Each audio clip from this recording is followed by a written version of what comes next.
오늘 페이지 153페이지부터 157페이지까지 갈 거고요. 오늘 주제는요, 첫 번째 도시 문제입니다. 도시 문제. 세 개의 도시 문제를 살펴볼 거야. 세 개를 두 개로 나누면 뭐로 나누지? 선진국과 개도국으로 나눕니다. 그래서 요 아래에서는 선진국의 도시 문제, 즉 선진국 이야기를 좀 보고요. 두 번째, 개도국 이야기를 볼 겁니다. 그 다음에 주제상으로는 2번인데 새로운 중단원이에요. 주제상으로는 2번이지만 새로운 중단원인 살기 좋은 도시를 살펴봅니다. 살기 좋은 도시에서 살펴보도록 하겠습니다. 그래서 오늘 볼 주제는 도시 문제. 저번 시간에 했던 도시화 과정의 그 끄트머리 내용이고요. 즉 선진국의 도시화 과정, 개도국의 도시화 과정에서 선진국의 도시 문제, 개발도상국의 도시 문제, 이렇게 해서 중단원 세 번째 주제가 끝이 나고요. 네 번째, 살기 좋은 도시에 대해서 가볍게 살펴보도록 할 겁니다. 그래서 먼저 도시 문제부터 살펴보면, 선진국과 개발도상국의 도시 문제. 그 중에 첫 번째 보시면, 첫 번째 선진국부터 우리가 살펴보도록 하겠습니다. 일단 먼저 직접적으로 도시 문제에 들어가기 전에 도시화 과정, 특징을 한번 살펴볼게요. 선진국의 도시화 특징. 우리가 저번 시간에 도시화 그래프를 두 개를 그려드렸습니다. 그 중에서 선진국과 개발도상국의 같이 나오는 그래프 하나 보여드렸죠. 이 X축은 시간이고요. 이 Y축은 도시화 율로 표현한다 했습니다. 그래서 도시화율은 몇 분의 뭐라고 말씀드렸죠? 전체 인구분의 도시 거주 인구 곱하기 100 하면 도시화율이 나온다고 했습니다. 도시화율이 80%다 하면 10명 중 8명은 어디 살고 있다? 도시에 살고 있다는 겁니다. 그래서 우리가 이 그래프를 살펴봤고요. 이 그래프에서 그림을 한번 그려보면 이렇게 나가는 그래프가 하나 있고요.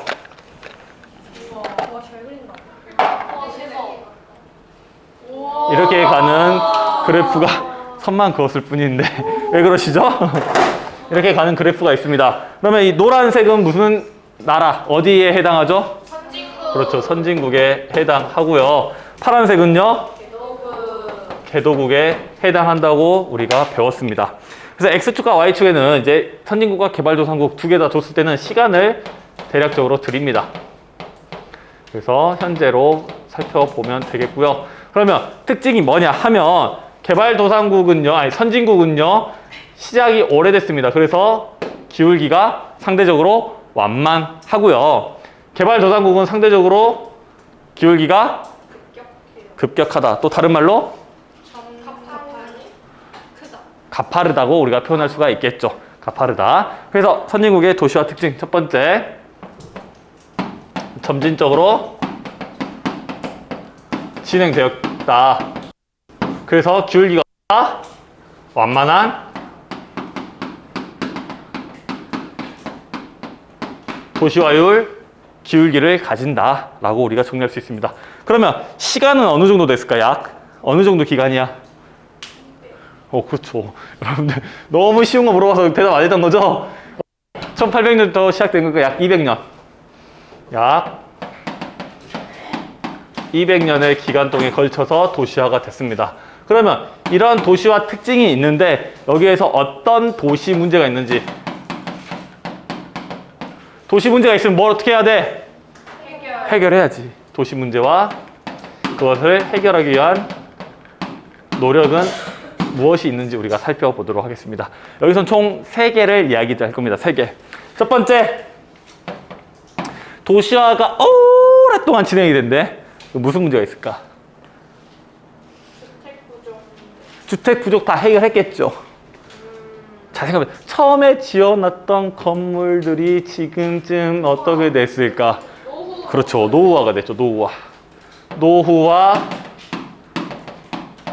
문제가 있고요. 두 번째 어떤 문제가 있냐면, 도시가 발달하면서, 도심이 발달하면서 그 주변에 슬럼이라는 게 형성이 돼요. 슬럼이란 게 뭐냐 하면 도심 주변에 붙어서 노후화되고 낙후된 지역을 이야기합니다. 슬럼. 슬럼이 형성이 돼.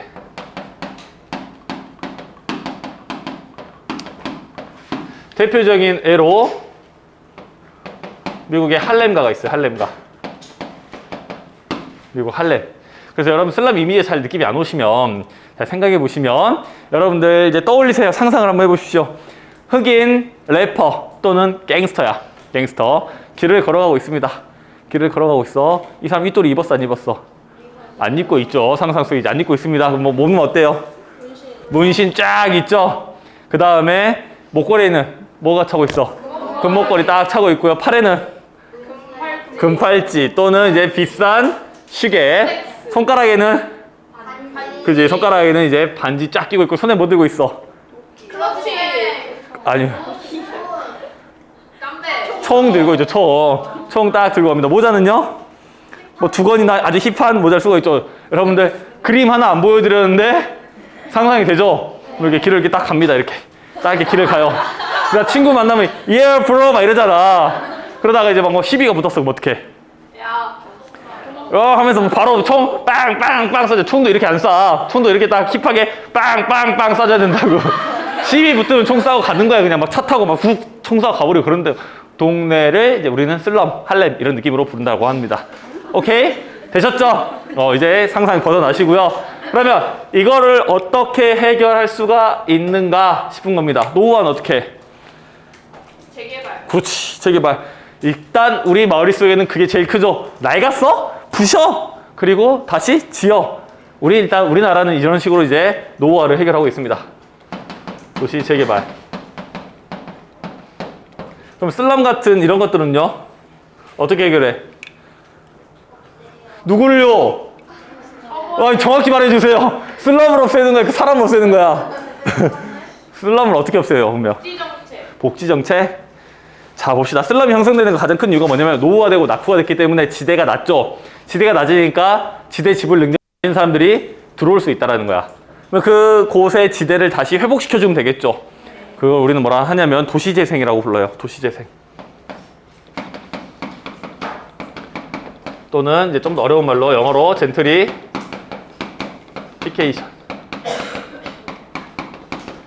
좀 관심 있는 친구들은 들었을 겁니다. 그래서 도시재생 프로젝트라는 말로 여러분들 뭐 공모사업 같은 것도 많이 해요. 그래서 도시재생은 뭐냐면 그런 낙후된 지역을 다시 뭐 해주는 거야? 재생.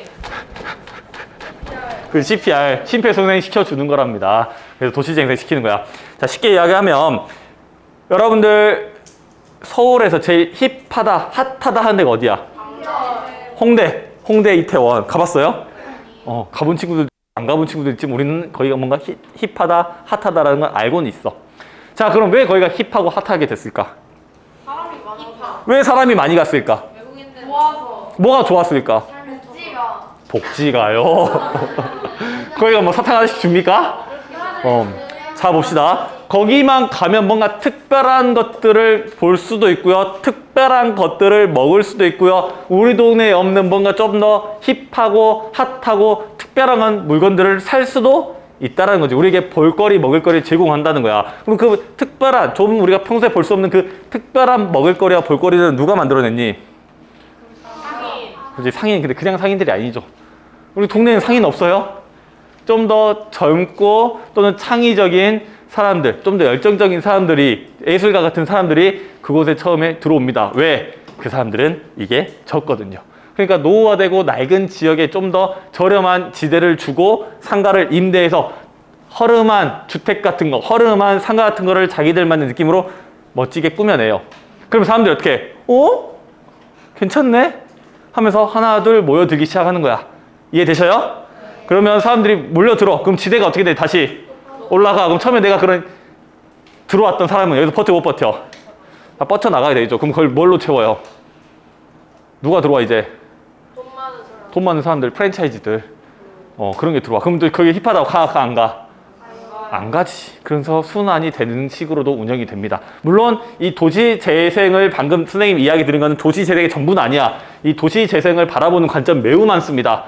일단 아까 봐봐. 내가 여기를 일궈놨는데 쫓겨나는 입장에서는 도시재생, 젠트리피케이션 매우 나쁘죠.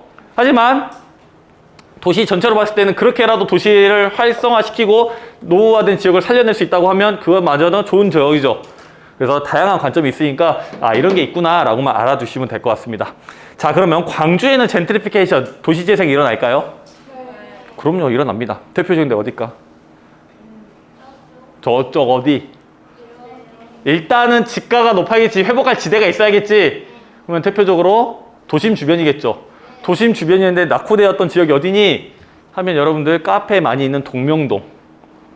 동명동 가본 친구도 있고 안 가본 친구도 있을 거야. 거기가 이제 오래된 주택들, 오래된 상가들이 있었어. 거기를 이제 그런 사람들이 와서 멋지게 좀 꾸며놓으니까 사람들이 많이 가는 형태가 되기도 하고요. 두 번째로는 이제 도심 지역은 아니지만 낙후되고 하니까 좀 시 입장에서, 구 입장에서 여기를 한번 재생시켜보자 해서 노력했던 게 송정역 시장. 1913 송정역 시장. 한때 핫하고 힙하다고 해서 사람 많이 갔었죠. 물론 코로나에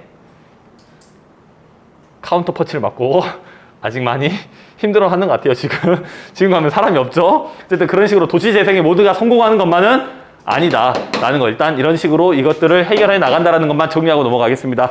자, 세 번째는 뭐냐면 제조업이 쇠퇴합니다. 제조업은 몇 차 산업입니까? 2차. 그렇죠. 2차. 드디어 만족스러운 대답이 나오기 시작했습니다. 2차 산업입니다. 그러면 왜 제조업이 쇠퇴할까? 인기가 없어서. 자, 봐봐. 수라미가 사장님이야. 공장 사장님이야. 무슨 공장? 빵공장. 빵 공장. 그렇죠. 좋습니다. 빵 공장. 지금까지 나온 공장 중에서 제일 특이합니다. 물론 앞에서 나온 반들도 보통 심상치 않은 공장들은 많았어요. 일단 대표적으로 간장 공장. 그 다음에 뭐 장난감 공장. 이런 걸 해서 소박했단 말이야. 이건 또 빵 공장. 나쁘지 않네요. 자, 빵 공장에서 내가 직원이야. 수라미가 사장님이야. 저 월급 얼마 주실 거예요, 사장님? 1시간에 10,000원. 오, 최저임금보다는 많이 쳐주긴 하는데, 그럼 한 달 월급 얼마죠, 그러면? 얼마지? 240만 원. 그러면 나는 휴일도 없이 30일 내내 일해야 240만 원 버는 거 아니야. 그러면 내 빵 얼마에 팔 거예요? 10,000원. 야, 진짜 진심으로 팔릴까? 공장에서 나온 빵을 누가 10,000원 주고 사 먹어? 1,500원? 1,000원, 1,500원, 2,000원 선이겠죠? 그거 팔아가지고 나 월급 주려고 그러면 빵을 하루에 얼마나 많이 만들어야 돼? 그럼 수라미가 제일 먼저 든 생각이 뭐야? 빵 가격을 올려야겠다? 그러면 내 월급을 줄여야겠다? 네, 내 월급을 줄여야겠다. 제일 먼저 든 생각이. 빵 가격 올리면 빵이 많이 안 팔리죠? 내 월급 줄인다고 빵이 덜 만들어지는 거 아니죠? 그럼 내 월급을 후려치고 싶겠지. 하지만 우리나라에 뭐가 있어? 최저임금도 있고요. 그 다음에 빵을 만드는 기계를 운영하는데도 위생적으로 또는 법적으로 나의 안전을 지켜줄 수 있게 운영해야 돼. 그러면 부가적으로 돈이 많이 들어 안 들어? 많이 들지. 그럼 무슨 생각이 들어? 이제 공장을 여기서 이제 공장 못 해먹겠다 생각이 들겠죠. 어디로 가? 도시. 개인 카페. 자영업. 공장을 이사를 시켜야지. 어디로? 서울. 개발도상국으로. 법 괜찮아. 위생 괜찮아. 인건비 저렴해. 그곳으로 떠나가야지. 그러니까 선진국의 도시들에는 이제 더 이상 제조업이 남아있지를 않죠. 그래서 떠나가게 된다는 거예요. 즉 제조업이 쇠퇴하게 된다는 거지. 이해되십니까? 즉 선진국의 임금 수준도 올라가고요. 법률 규제도 세지고요. 환경 규제도 세지기 때문에 다양한 요소들 때문에 제조업이 쇠퇴하게 된다는 거야. 자, 그러면 이걸 해결하기 위한 노력 어떻게 하면 되겠어? 산업을 재구조해야죠. 2차 산업의 2차 산업을 이제 기대었던, 많이 거기에 비율을 줬다고 하면 이제 몇 차 산업으로 가면 돼? 4차는요? 그렇지. 다행이다. 다행이야. 4차 안 나온 게 다행입니다. 3차 산업으로 이제 재구조를 합니다. 즉, 제조업 자체는요, 그리고 부가가치가 매우 낮습니다. 규모에 비해서. 즉, 내가 서비스업을 또는 소프트웨어를 만들어내는 부가가치보다 제조업에서 매출이 100억, 200억 뜨더라도 상대적으로 내 영업이익률이 매우 낮을 수밖에 없다는 거야. 그러니까 더 저렴한 인건비를 찾아서 떠나간다는 거지. 그러면 선진국은 이제 산업을 재구조해야 됩니다. 3차 산업 위주로 금융이라든지 또는 서비스업 위주로 이제 재구조화하는 거야. 근데 여기서 또 문제가 생기죠. 쉽지만은 않아요. 모두가 다 3차업에만 종사할 수가 없어. 그러다 보니 일자리 창출을 위해 노력을 합니다. 물론 여기 일자리 창출에는 이 산업 재구조에 따른 일자리 창출 플러스 떠나갔던 공장들을 다시 들어오는 법도 있어요. 이걸 가장 열심히 하고 있는 나라가 어딜까? 떠나간 공장을 다시 우리나라로 들여와. 가장 열심히 하고 있는 나라가 미국입니다. 미국. 외국에 나갔던 공장을 다시 들어오라고 하는 거야. 그걸 우리는 좀 더 전문적인 용어로 리쇼어링이라고 불러요. 리쇼어링. 다시 들여오라고 하는 거죠. 그래서 자국 내에서 자국 기업들이 나갔던 공장들도 다시 들어오라고 하고 있고요. 외국 기업들마저도 자기 나라에다가 공장을 지으라고 합니다. 혜택을 줄게. 또는 이거 너 지으면 뭔가를 해줄게 라는 식으로 공장을 많이 지으라고 해요. 그래서 현대자동차도 거기다 공장을 지었었고 또 짓기로 또 약속을 했었죠. 왜냐? 우리나라에서 안 만들면 전기차 보조금 안 줄 거야! 라고 이야기를 했거든요, 미국이. 근데 짓는다고 약속을 했어요. 근데 미안해. 그래도 안 줄 거야! 라고 하면서 뒤통수를 한번 시게 맞은 사건이 최근에 있었죠. 이제 결론적으로 어떻게 될지 모르겠습니다. 어쨌든 그런 식으로 일자리 창출을 하기도 한다는 거 알아두시면 되겠습니다. 오케이? 자, 이게 근데 이 산업 재구조화가 현대에도 얼마나 많은 영향을 미치고 있냐면 선생님이 고등학교 갈 때는 인문계라고 불리는 여러분들 일반계 있죠? 일반계를 가려면 내신 비율이 약 72%, 73%가 마지노선이었어요. 약 70% 넘어가면 일반계, 인문계 가기가 어렵다라고 봤어요. 근데 여러분들 저희 첨단에 있는 전자고등학교가 몇몇 과들은요, 인문계 선보다 훨씬 높은 과들이 있었어. 막 40%, 50%. 왜 그랬을까? 지금이랑 완전히 다르죠? 지금은 완전히 더 많이 낮아졌는데 지금은 낮아졌는데 그때는 40, 50%도 30%까지도 저기를 갔단 말이야. 왜 그랬을까? 그렇지. 그때는 저기서 열심히 성실하게 학교 다니면 졸업하자마자 바로 취업시켜줬어요. 어디에? 일반 회사. 그냥 회사면 난 그렇게 안 하지. 삼성. 그렇지. 삼성 공장에 바로 취직시켜줬어. 그때 돈으로 한 달에 300만씩 넘게 줬단 말이야. 가, 안 가, 여러분들 그러면? 가지. 근데 지금 인기가 완전 폭락해버렸죠? 지금 저희 졸업하면 바로 어디 취직시켜줘요? 아니잖아. 취직 안 시켜줘. 그러니까 완전히 바뀌어버린 거야. 근데 그렇게 시대가 바뀌면서 떠오르는 학교가 하나 있었죠. 지금 특성화고등학교에서 제일 높은 데가 어디야? 마이스터고 빼고. 그냥 과학고는 특목고고요. 앞에 하나를 더 붙이셔야죠. 특성화고니까. 자연과학고. 자연과학고에서 조리과 이런 데는 연마다 다르지만 30% 40%대가 커트라인이야. 뭔 말인지 알겠죠? 자, 봐봐. 수람. 졸업하고 공장 가서 일할래? 그러면 졸업하고 셰프 할래? 그죠? 봤죠? 여기서부터 차이가 나는 거야. 셰프? 괜찮은데? 바리스타? 괜찮은데? 공장? 저 싫어요, 공장. 이렇게 하면서 공고의 인기가 떨어지고 그쪽 서비스업 계열을 가르쳤던 학교들의 인기가 늘어나는 거야. 그래서 우리 학교 건너편에 있는 전남 공고에서도 그런 현상을 볼 수가 있습니다. 요걸 시행했어요. 즉, 저기 무슨 토목과 기계과 이런 과들이 있었는데 그런 과들을 좀 줄이고 하나의 과를 새로 만들었습니다. 올해 처음으로. 정확하게는 베이커리과. 그렇죠. 그러니까 지금 이게 되고 있다는 거예요. 보이겠죠? 즉 2차 산업 종사자들을 가르치는 기술에서 3차로 넘어오고 있잖아. 학교에서 마저도. 이해되십니까? 이런 식으로 재구조화를 하고 있다라고 알아두시면 되겠습니다. 이렇게 보시면 선진국 내용이 끝이 나고요. 두 번째, 개도국으로 넘어가겠습니다. 첫 번째, 개도국의 도시화 특징. 얘네들은 특징이 뭐야? 급진적으로 진행됐죠. 그래프가 급진적으로 진행이 됐잖아. 그래서 어떤 기울기를 가져? 가파른 기울기를 갖게 되고요. 약 30에서 50년에 걸쳐서 도시화가 일어납니다. 이 개발도상국의 도시화, 이 빠르고 압축적인 도시화를 이끌어냈던 그 현상이 뭐야? 너도 다 어디서 왔어? 미국. 시골.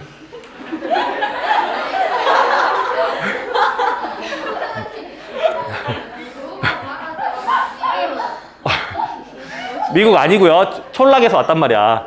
그러니까 촌락을 떠나고 도시로 향했죠. 여러분들 다. 너도 나도 다 어디 출신이야? 시골 출신. 우린 다 지금 어디 살고 있어? 도시. 그럼 우리는 거 뭐다? 이촌향도. 이촌향도에서 급격하게 도시화가 이루어졌죠. 즉 사회적 인구의 증가가 이루어졌단 말이야. 그래서 이 당시에 생긴 문제는 딱 하나입니다. 심플하게.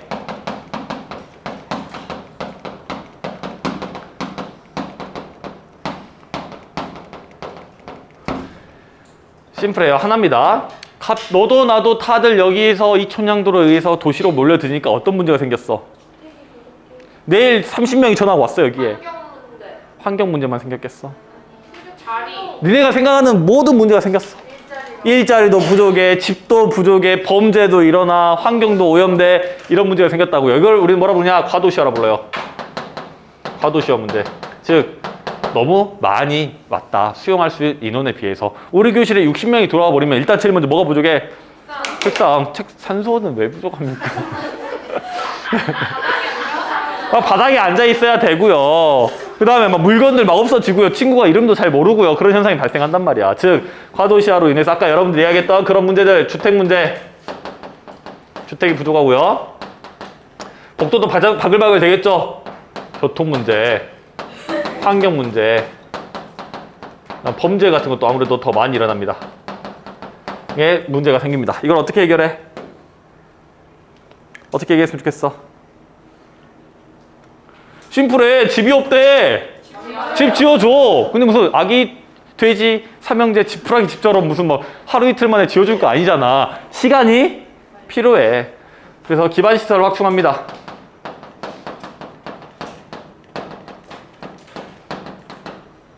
기반 시설은 뭐냐면 주택, 뭐 도로, 뭐 수도, 뭐 등등등등 일단 도시에 사람이 살 수 있게끔 해주는 시설을 우리는 기반 시설이라고 불러요. 그런 시설들을 확충합니다. 즉 내가 도시로 왔는데 살 집이 없어. 그래서 역사공원에다 텐트 하나 치고 my house, sweet home 이렇게 붙어 놓는 거야. 그럼 이거 어떻게 해야 돼 나중에? 결국 냅둬?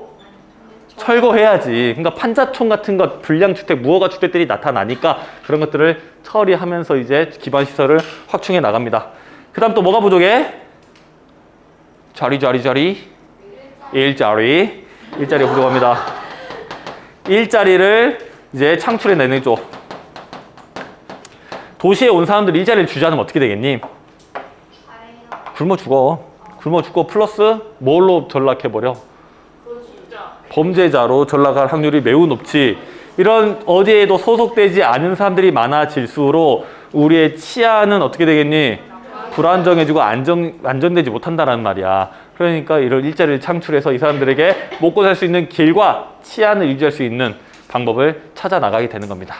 이렇게 보시면 선진국과 개발도상국의 도시 문제 끝이 납니다. 오케이? 자, 그러면